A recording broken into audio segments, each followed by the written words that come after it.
Haba na ng buhok ah. Ano kaya magandang gupit? Siguro yung tistis dito, no? Uy, teka, natawag si sir. Hello, sir. Uy, kamusta po, sir?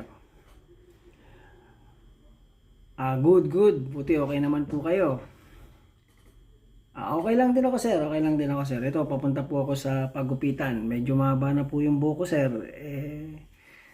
Siyempre, sayang naman po yung binigay yung sweldong malaki. Hindi ko rin po gagastusin, no? Isa po to sa gagastusin. Siyempre, papagupit po tayo, ano? Pakit muna tayo ng konti, sir. Kumusta naman po, sir, dyan sa company? Okay naman po. Oh, grabe ka, sir. What?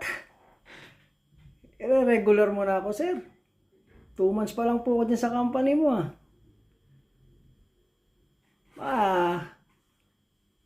Marami na naman maiinggit dyan, sir.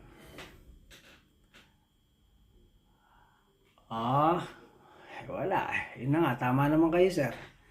Close tayo, malakas ako sa inyo.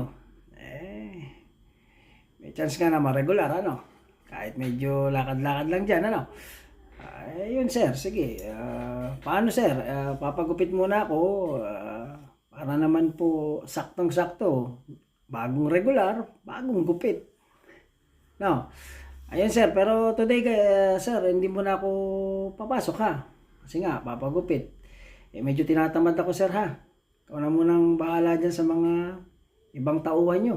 Bahala na silang gumawa ng gawain ko. Opo po, sir. Opo. Okay, sir. Paano? Bukas na lang po, ano? Kita-kits tayo sa company nyo po. Okay. Ingat po lagi, sir. Salamat. Gandang balita nito.